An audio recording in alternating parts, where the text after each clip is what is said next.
সকাল শিক্ষার্থীকে স্বাগত জানিয়ে শুরু করছি ম্যাথ ক্লাস। আজকে ম্যাথ ক্লাসে নবম দশম শ্রেণীর চ্যাপ্টার 1 রিয়েল নাম্বার বাস্তব সংখ্যা। এটি পেজ নম্বর হচ্ছে 20, অঙ্ক নম্বর হচ্ছে 19। দেখো এখানে 4 দশমিক স্থান পর্যন্ত বর্গমূল এবং 3 দশমিক স্থান পর্যন্ত সেগুলোর আসন্ন মান লেখো।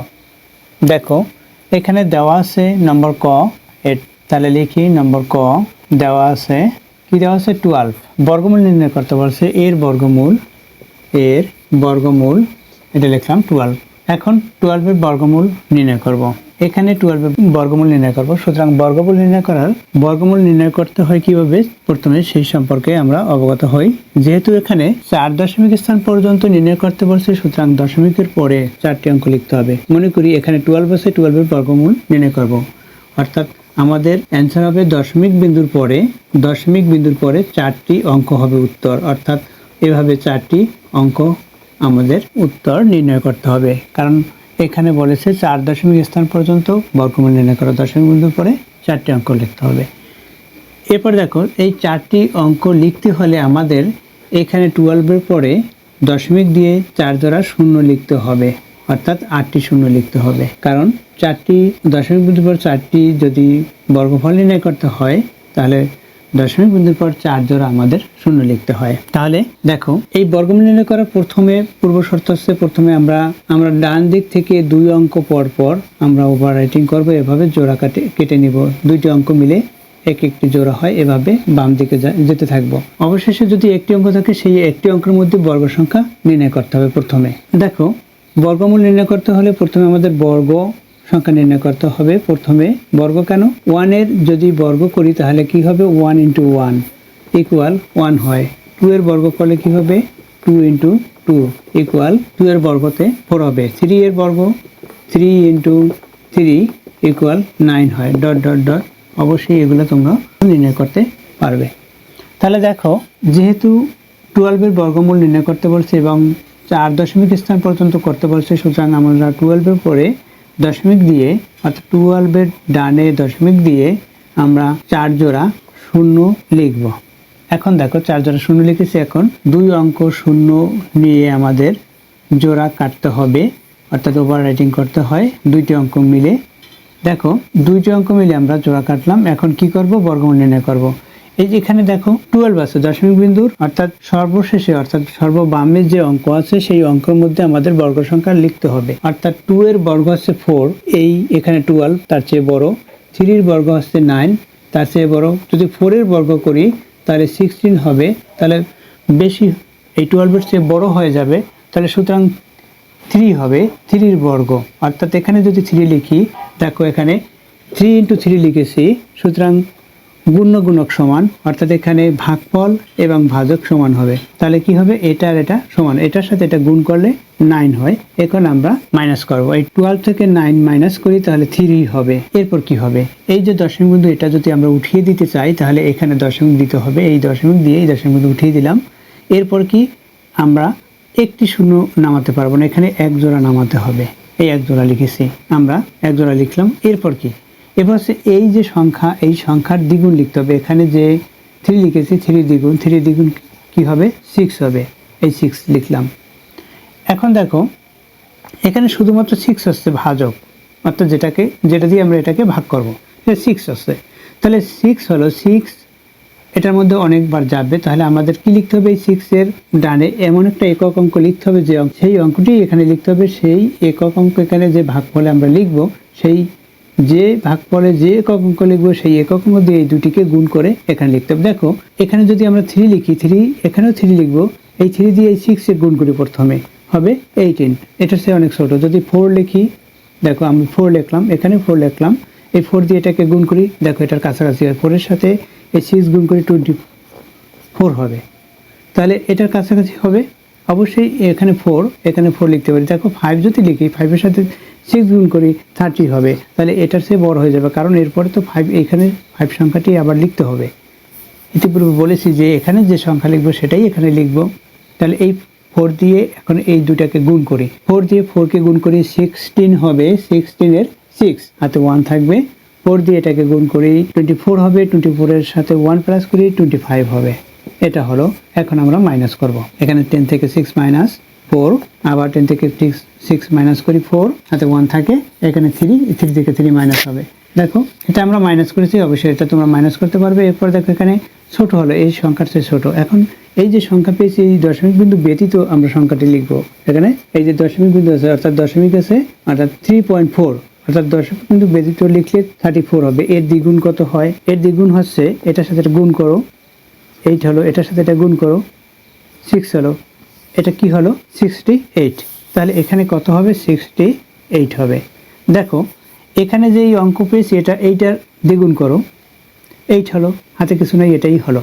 অর্থাৎ হাতে যদি 1 থাকে, এখানে মনে করলাম এখানে 6, অর্থাৎ 6 হলে এখানে 6 আছে এর সাথে। তাহলে কি করব?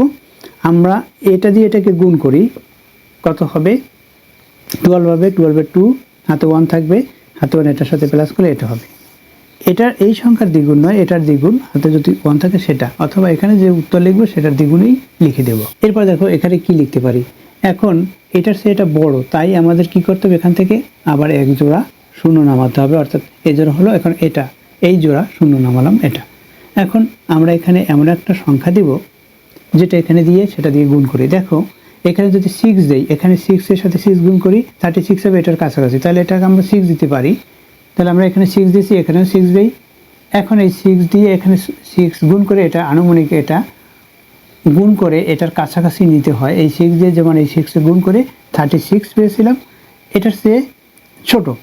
সুতরাং এর যে একক অঙ্ক দশক অঙ্ক আছে সেটার সাথে গুণ করলে এর কাছাকাছি যাবে। তাহলে আমরা এই জন্য এখানে 6 দিয়েছি, এখানে 6 দিয়েছি। এখন এই 6 যেটা দিয়েছি অর্থাৎ বর্গফলে যে 6 দিয়েছি, এই 6 দিয়ে এটাকে গুণ করে এখানে গুণফল লিখবো। তাহলে 6 এর সাথে 6 গুণ করি, 36 হবে, 36 এর 6, হাতে 3 থাকবে, 6 দিয়ে 8 কে গুণ করি 48 হবে, এর সাথে 3 প্লাস করি 51, 51 এর 1 লিখি, হাতে 5 থাকবে, আবার 6 দিয়ে এই 6 কে গুণ করি 36 হলো, এই 5 এর সাথে প্লাস করি 41 হবে। তাহলে এখানে কি হলো? 41। অর্থাৎ 6 দিয়ে আমরা এটাকে ক্যালকুলেটর ব্যবহার করে গুণ করে দেখবো এটা হয় কিনা। এরপর আমরা মাইনাস করি, দেখো এখানে আবার যেহেতু বিয়োজন সংখ্যা ছোট, বিয়োজ্য সংখ্যা বড়, সুতরাং এই 0-র সাথে 10 প্লাস করলে 10 হবে, 10 থেকে 6 মাইনাস করি 4 হবে। এখন যেহেতু এটার সাথে 10 প্লাস করছি তাহলে হাতে 1 থাকবে, হাতে 1, এই যে বিয়োজ্য সংখ্যা যেটা দিয়ে বিয়োগ করেছিলাম তারপরের সংখ্যা অর্থাৎ বামের সংখ্যাটির দিকে দেখো 1 আছে, 1 এর সাথে যোগ করতে হবে হাতের 1, অর্থাৎ 2 হবে। এখন আবার 10 থেকে 2 বিয়োগ করি 8 হবে, হাতে 1 থাকবে, এখানে যোগ করি, এটা থেকে এটা বিয়োগ করি, তখন কি হবে? 2 হবে, এটা হলো। এরপর কি করব আমরা? যেহেতু এটার চেয়ে এটা ছোট, সুতরাং আবার এক জোড়া অর্থাৎ এই জোড়া শূন্য আমরা নামিয়ে দেব। এখন আমরা কি লিখতে পারি?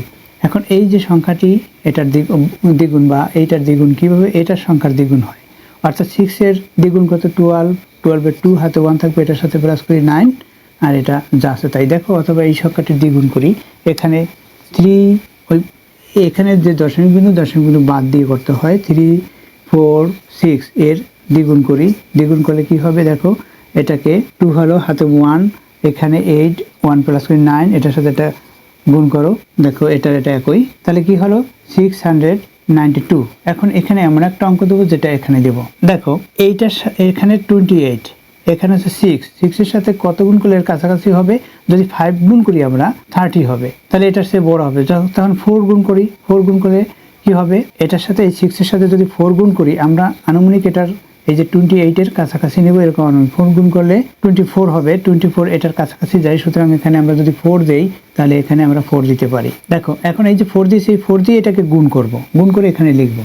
তাহলে লিখি, এই 4 দিয়ে 4 কে গুণ করি 16, হাতে 1 থাকবে, 4 দিয়ে 2 কে গুণ করি 8, হাতে 1 প্লাস করলে 9 হবে, 4 দিয়ে 9 কে গুণ করি 36 এর 6, হাতে 3 থাকবে, 4 দিয়ে 6 কে গুণ করি 24 হবে, আর এখানে 36 এর 3 ছিল, হাতে 3 প্লাস করলে কি হবে? 27 হবে, এখানে 27 লিখে দেই। এখন আবার আমরা মাইনাস করি, দেখো মাইনাস করলে কি হবে? দেখো এখানে আবার একই, 10 থেকে 6 মাইনাস 4 হবে, হাতে 1 থাকে, এখানে 10 হলো, এখানে 0 অর্থাৎ 0 হলো, হাতে 1 এটার সাথে প্লাস করলে হবে 7, তাহলে এখানে 14 হবে, কারণ এই যেহেতু ছোট এটার সাথে 10 প্লাস করলে 14 হবে, 14 থেকে 7 মাইনাস করে 7 হবে, হাতে 1 এখানে দিলে 8 হয়, 8 থেকে 8 মাইনাস অর্থাৎ 28 থেকে 28 মাইনাস হয়, এটা হয়। তাহলে এটা আমরা পেয়েছি। এখন কি করব?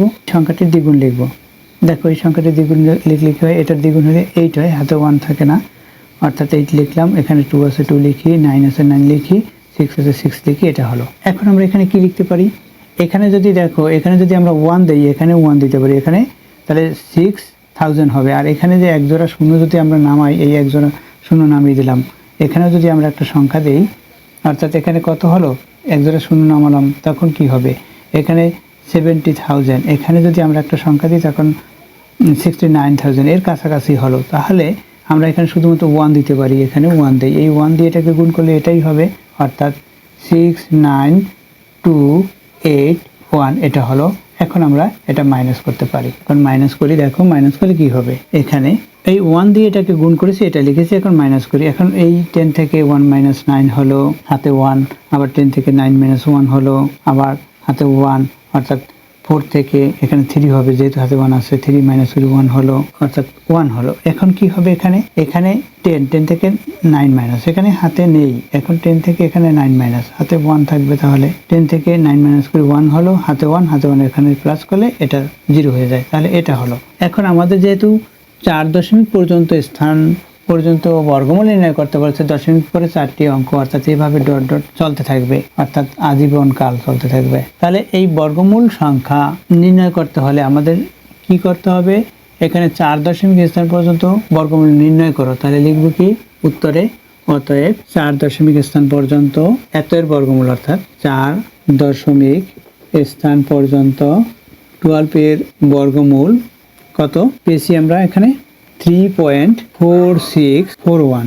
এখন আসন্ন মান 3 দশমিক পর্যন্ত লিখতে বলছে, তাহলে কি লিখবো, 3 দশমিক পর্যন্ত আসন্ন মান, এবং 3 দশমিক পর্যন্ত আসন্ন মান কত হবে, 3.464, এটা হবে। এরপরের সংখ্যার দিকে তাকাও, এখানে 1 আছে, এটা যদি 5 বা 5 থেকে বড় হয়, তখন এই 4 এর সাথে, অর্থাৎ এই 4 এর সাথে 1 প্লাস করতে হবে, সুতরাং এখানে 4ই হবে, যেহেতু 4 এর অঙ্কটা ছোট, সুতরাং এটাই হবে অ্যান্সার। তাহলে আমরা আনসার পেয়েছি কি, এই দুটো অ্যান্সার পেয়েছি। দেখো এই একইভাবে 0.2 এর পৌনঃপুনিক, 5 এর পৌনঃপুনিক একইভাবে করতে হবে। এরপর দেখো নম্বর খ, তাহলে দেখো এখন খ নম্বর লিখি। খ নম্বর এখানে কি দেওয়া আছে, এখানে খ নম্বরে দেওয়া আছে 0.2 এর পৌনঃপুনিক, 5 এর পৌনঃপুনিক, এর বর্গমূল কি হবে, 0.2 এর পৌনঃপুনিক, 5 এর পৌনঃপুনিক, এখানে বর্গমূল হবে। এখন 0.2 এর পৌনঃপুনিক, 5 এর পৌনঃপুনিক ইকুয়াল আমরা কি লিখতে পারি, লিখি এখন 0.2 এর পৌনঃপুনিক, 5 এর পৌনঃপুনিক ইকুয়াল আমরা লিখতে পারি 0.252525। এভাবে যত সংখ্যক বার প্রয়োজন তত সংখ্যক বার আমরা লিখতে পারি, তাই ডট ডট ডট ডট দিলাম। দেখো এখানে বলেছে 4 দশমিক স্থান পর্যন্ত, সুতরাং দশমিকের পর আমরা 4 জোড়া লিখব, তাহলে লিখি আমরা যেটা করব 0.252525, এটাকে অর্থাৎ এই অঙ্কটির আমরা বর্গমূল নির্ণয় করব। ডান দিক থেকে আমাদের দুইটি অঙ্ক নিয়ে জোড় কাটতে হবে। এখানে দেখো 1 2 3 4 জোড় কাটতে হলো, এখানে শুধুমাত্র একটি অঙ্ক আছে, অর্থাৎ 0 আছে, এটা সার্থক অঙ্ক নয়। এখন আমরা কি করব, দেখো এখানে এই দশমিক বিন্দু আছে, দশমিক বিন্দু দিলাম, এখানে এই দশমিক বিন্দু উঠে গেছে, দশমিক বিন্দু দিয়েছি উত্তরে, দশমিক পূর্বে অবশ্যই আমাদের 0 দিতে হয়, অর্থাৎ 0 সার্থক অঙ্ক নয় বিধায় আমরা 0 দিতে পারি, কোনো সার্থক অঙ্ক দিতে পারবো না দশমিক বিন্দুর বামে, তাহলে এটা পূর্ণ সংখ্যা হয়ে যায়। তাহলে এখানে 0 দিয়েছি, দশমিক বিন্দু ঠিক আছে। এখন 25 এর মধ্যে এটা এক জোড়া আছে, আমরা কোন ধরনের সংখ্যা নিতে পারি, 25, অর্থাৎ আমরা জানি যে 5 কে বর্গ করলে 5 × 5 অর্থাৎ 25 পাই। তাহলে আমরা কি লিখতে পারি, 5 × 5 অর্থাৎ গুণক সমান, এখানে যদি আমরা 5 লিখি তাহলে এখানেও 5 লিখবো, এখানে 5 লিখছি, এখানে 5 লিখবো, এই 5 এর সাথে 5 গুণ করি 25 হবে। এখন আমরা মাইনাস করি, মাইনাস করলে কি হবে, এখানে 0 হবে। এখন যেহেতু এখানে 0 আছে, সুতরাং এখন আমরা শুধুমাত্র এক জোড়া নামাতে পারবো 25। এখন এক জোড়া নামিয়েছি, শুধুমাত্র 25 নামিয়েছি। এখন আমরা জানি এই সংখ্যার দ্বিগুণ লিখতে হয়, এই 5 এর দ্বিগুণ কত, 10 হবে। এখন 5 এর দ্বিগুণ যখন 10 হয়েছে, এখন এখানে এমন একটা অঙ্ক লিখবো যেটা এখানে লিখতে হবে। যেমন এখানে যদি আমরা 2 লিখি, এখানে 2 লিখতে হবে, 2 দিয়ে এটাকে গুণ করলে এটার চেয়ে বড় হবে, বা 1 লিখলেও এটার চেয়ে বড়, এখানে 1 লিখতে হয়, সেই 1 দিয়ে এটাকে গুণ করে এটার চেয়ে বড় হবে, তাই আমাদের আরেক জোড়া নামাতে হবে। আরেক জোড়া নামাতে হলে কি করতে হবে, এখানে 0 দিতে হবে। এক জোড়া নামিয়েছি, আরেক জোড়া নামাই, তাহলে কি এখানে 0 দিয়েছি। এখানে আমরা শূন্য দিয়েছি, এখানে যখন শূন্য দিয়েছি তাহলে এখানে আমাদের শূন্য দিতে হবে। এখানে যা লিখতে হয় সেখানে ওইটাই লিখতে হয়। এখন এখানে যেহেতু শূন্য দিয়ে এখানে গুণ করলে গুণফল শূন্য হবে, সার্থক অঙ্ক নয়, তাই এখানে আমাদের এমন একটা অঙ্ক লিখতে হবে, তারপর এটা নিতে হয়। এখানে যদি আমরা 5 নেই, এখানে 5 লিখতে হবে। এই 5-এর সাথে মনে করি আমরা 5 নিলাম, এখানেও 5 লিখলাম। এই 5 দিয়ে এই 1কে গুণ করো, 5 হবে, তাহলে 5000 হবে, বেশি হয়ে যাবে, তাহলে আমরা এখানে 5 নিতে পারবো না। তাহলে কি নিতে হবে? 2000। সুতরাং আমরা 2 যদি নেই তাহলে এখানে 2 লিখতে হবে। এই 2 দিয়ে এখানে গুণ করে দেখো, এই 2000 হয়, 3 লিখলে 3000 হয়ে যাবে এই 3-এর সাথে গুণ করলে। সুতরাং এখানে 3 লেখা যাবে না, 2 লিখতে হবে। এই 2 দিয়ে এখন এটাকে গুণ করি, তাহলে কি হবে? 2 দিয়ে এটাকে গুণ করলে 2004 হবে। এটা হলো। এখন মাইনাস করি আমরা, এখানে 5 থেকে 4 মাইনাস করি, 1 হবে। এই 2 নামলো, এখানে 5ও নেমেছে। এটা হলো। এখন বিয়োগ করলাম, এটা হলো। এখন এই যে সংখ্যা পেয়েছি, এই সংখ্যা আমাদের আবার দ্বিগুণ লিখতে হবে। এখানে কত হলো, তার দ্বিগুণ কত হয়, এটার দ্বিগুণ, অর্থাৎ এখানে দেখো এই সংখ্যাটার দ্বিগুণ লিখলেই হয়। 2 এর দ্বিগুণ 4, আর এখানে যা আছে তাই লিখি, অর্থাৎ 001 আছে, এটা লিখিয়ে দিলাম। অথবা এই সংখ্যার দ্বিগুণ করলেও এটা হবে, অর্থাৎ দশমিক বিন্দু না লিখে, অর্থাৎ 502 এর দ্বিগুণ। দশমিক বিন্দু এখানে তো 0 আছে, তাহলে এটা বাদ যাবে। বামের অঙ্ক যেহেতু 0, এটা সার্থক নয়, তাই এটা পূর্ণ অবস্থা লিখলে এটা দ্বিগুণ করতে হবে।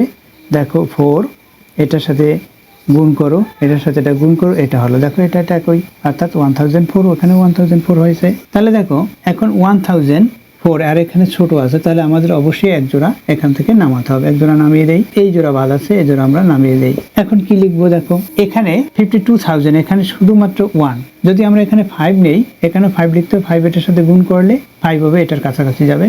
সুতরাং আমরা অবশ্যই এখানে 5 লিখবো, এখানেও 5 লিখবো।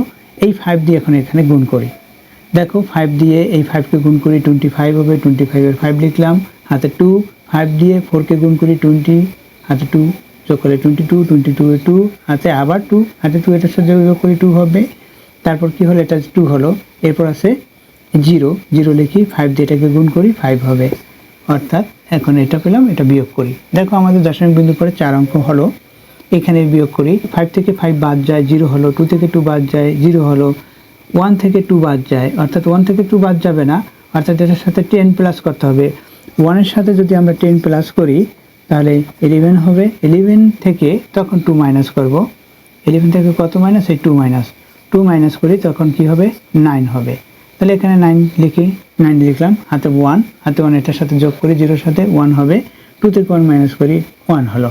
এটা হলো, অর্থাৎ 1900 হলো। এটা হচ্ছে আমাদের যেটা প্রয়োজন, অর্থাৎ দশমিক বিন্দুর পর 4 অঙ্ক আমাদের হয়ে গেছে।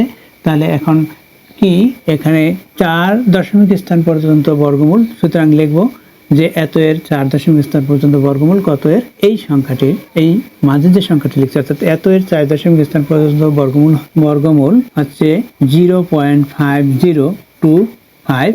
এরপর 3 দশমিক পর্যন্ত স্থান আসন্ন মান লিখতে পারছো, অর্থাৎ 0.50। দেখো এরপরে 5, অর্থাৎ এই 2 এর চেয়ে এটা বড় সংখ্যা, এটার সাথে 1 প্লাস করতে হয়। এটার সাথে 1 প্লাস করতে হবে, কারণ আমরা জানি যে এই সংখ্যার চেয়ে এটা যদি বড় হয়, ডানের দিকের সংখ্যা যদি বড় হয়, এই সংখ্যার সাথে 1 প্লাস করতে হয়। 3 দশমিক পর্যন্ত স্থান পর্যন্ত আসন্ন মান নির্ণয় করতে বলেছে। 3 দশমিক পর্যন্ত আমরা দেখব, এখানে 2 লিখতে পারতাম। 2 এর এখানে তারপর তাকিয়ে দেখলাম এখানে 5 আছে, তাহলে আমরা জানি 5 অথবা 5 থেকে বড় হলে এই সংখ্যার সাথে 1 যোগ করে এটা লিখতে হয়। অর্থাৎ আসন্ন মান 3 দশমিক স্থান পর্যন্ত এটা হবে, অর্থাৎ 0.503 এটা হচ্ছে অ্যান্সার হবে।